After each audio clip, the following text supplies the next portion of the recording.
7 বছর পরে বাড়ি ফিরছে খান বংশের বড় ছেলে সাজ্জাদুল খান আবির। বাড়ি ফিরছে বললে ভুল হবে, বিদেশ থেকে দেশে ফিরছে আবির।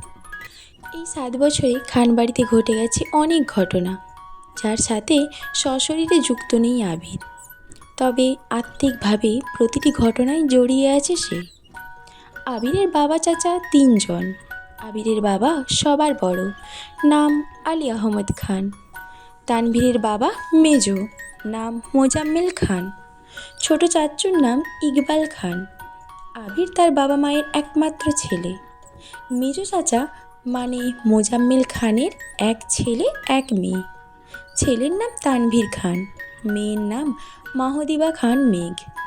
ছোট চাচার এক মেয়ে এক ছেলে, মিম আর আদি। এখনও তারা এলাকার যৌথ পরিবারগুলোর মধ্যে শ্রেষ্ঠ। বাড়ির সকলের প্রাণ যেন এক সুতোয় বাঁধা। 5 ভাই বোনের মধ্যে আবির সকলের চোখের মণি।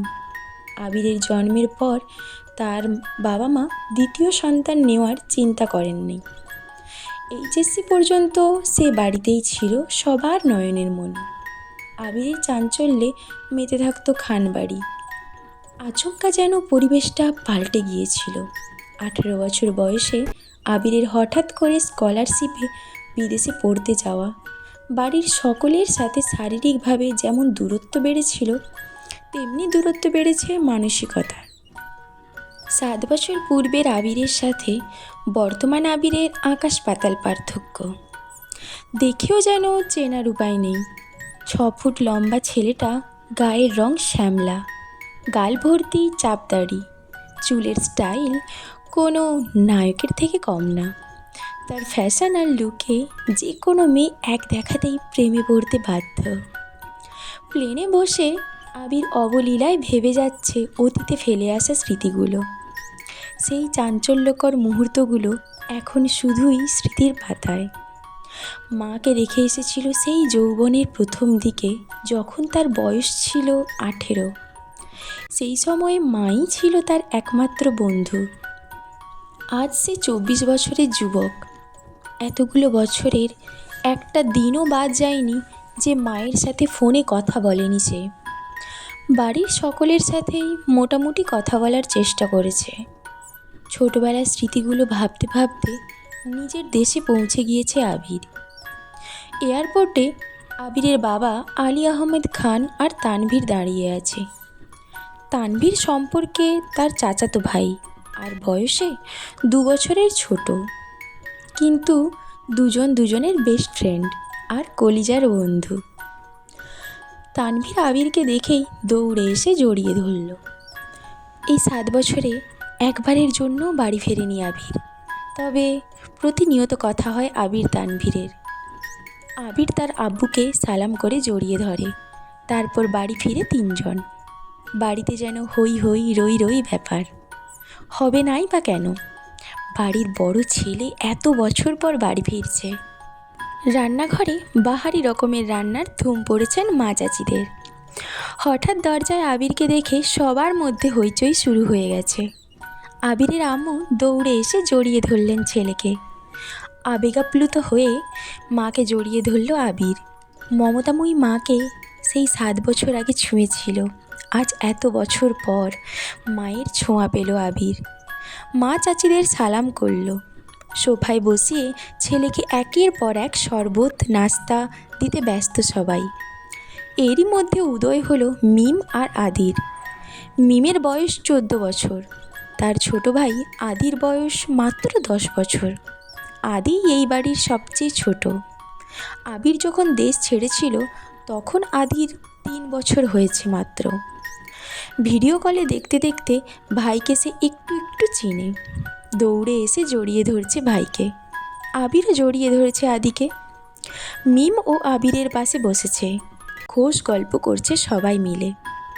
আদি জিজ্ঞেস করছে, ভাইয়া আমার জন্য কি এনেছো? আবির যেই না উঠতে যাবে, মা চাচিরা উঠতে দিচ্ছে না। আগে শরবত খাবি, তারপর উঠবি। আবির তানভীরের দিকে তাকিয়ে বলল, ওই লাগেজটা নিয়ে আয় তো। তানভীর একটা লাগেজ টান দিতে যাবে, আবির আচমকা বসা থেকে দাঁড়িয়ে বলল, ওইটাতে ছুঁবি না। তানভীর সহ বাড়ির সকলেই যেন অবাক হয়ে গেল। আবির আবার ঠান্ডা মাথায় বলল, পাশের লাগেজটা নিয়ে আয়।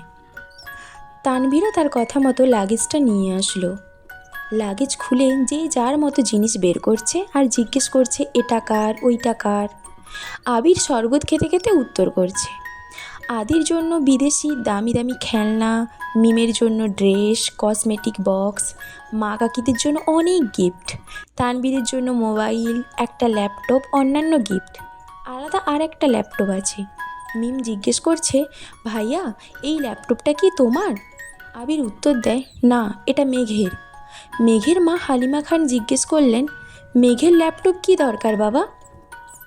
আবির বলল, ওর তো এইচএসসি পরীক্ষা শেষ, সামনে অ্যাডমিশন টেস্ট আছে, অনেক কিছু জানার বা পড়ার দরকার আছে। মোবাইল দেখে পড়ার থেকে ল্যাপটপে সুবিধা হবে, তাই নিয়ে আসলাম। মিম বলল, আমার জন্যও নিয়ে আসতে একটা। আবির অবলীলায় হেসে উত্তর দেয়, তোর 18 বছর বয়স হলে তোকেও কিনে দেব, চিন্তা করিস না। মিম খুশিতে গদগদ হয়ে বলল, ধন্যবাদ ভাইয়া। বাড়ির হইচই শুনে ঘর থেকে বের হলেন ছোট চাচা ইকবাল খান। আবির চাচ্চুকে দেখেই সালাম করতে যায়। চাচ্চু বাধা দিয়ে জড়িয়ে ধরেন ভাতিজাকে। ইকবাল খান বাড়ির সকলের দিকে এক পলক তাকিয়ে নরম স্বরে বলেন, এতদিনে এই বাড়িটা পরিপূর্ণ হলো। ইকবাল খানের জন্য আনা উপহার আবির নিজের হাতেই চাচ্চুকে দিল। বাকিদের জিনিসগুলো একটা একটা করে দিল আবির। মেজো চাচ্চু মানে মোজাম্মেল খান বাসায় নেই, তাই ওনার জন্য আনা গিফট যত্ন করে রেখে দিল আবির। লাগেজে পড়ে আছে একটা বক্স, যেটা র্যাপিং পেপারে মুড়ানো, আর একটা শপিং ব্যাগ। আদি জিজ্ঞেস করলো, ভাইয়া ওইটা কার? আবির ল্যাপটপের পাশে বক্স আর শপিং ব্যাগটা রেখে উত্তর করলো, এগুলো মেঘকে দিয়ে দিও, আমি রুমে যাচ্ছি। ইকবাল খান এক পলক সবার দিকে তাকিয়ে জিজ্ঞেস করলেন, মেঘ কোথায়? হালিমা খান উত্তর দিলেন, ও তো কোচিংয়ে গেছে, এতক্ষণে তো চলে আসার কথা। আবির বাকি দুটা লাগেজ নিয়ে উঠতে যাচ্ছিল, হঠাৎ পিছন ফিরে মায়ের দিকে তাকিয়ে প্রশ্ন করল, আমি কোন রুমে থাকবো?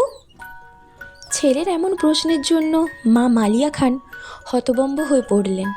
তৎক্ষণাৎ স্বাভাবিক হয়ে উত্তর করলেন, তোর রুম তোরই আছে, আজ সকালেই পরিষ্কার করা হয়েছে। আবির কোনো কথা না বলে দুটো লাগেজ নিয়ে উঠতে গেলে তানভীর এগিয়ে আসে, আমায় দাও, আমি নিয়ে যাচ্ছি। আবির একটা লাগেজ তানভীরের দিকে এগিয়ে দেয়, নিজে আরেকটা লাগেজ সযত্নে নিয়ে সিঁড়ি দিয়ে উঠতে থাকে।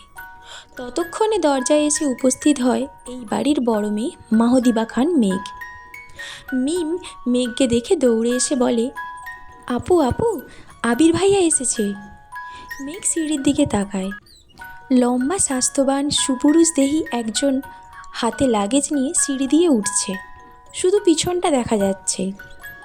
মেঘ ভিতরে ঢুকে সবার হাতে গিফট দেখে এদিক সেদিক তাকায়। ততক্ষণে আবির নিজের রুমে চলে গিয়েছে। মেঘের মা হালিমা খান মেয়ের দিকে এগিয়ে এসে বলেন, তোর জন্য গিফট এনেছে। মেঘ তাকিয়ে বলে, কি গিফট? হালিমা খান চোখের ইশারা দিলেন। সোফায় রাখা ল্যাপটপের দিকে চোখ পড়ে মেঘের, ছুটে যায় ল্যাপটপের কাছে, জিজ্ঞেস করে, এটা কি আমার? মিম বলে, হ্যাঁ আপু, এটা তোমার, বক্সটা আর শপিং ব্যাগটাও তোমারই। ল্যাপটপটা ঘুরিয়ে ফিরিয়ে দেখছে মেঘ, যেন আকাশ কুসুম কিছু পেয়ে গেছে।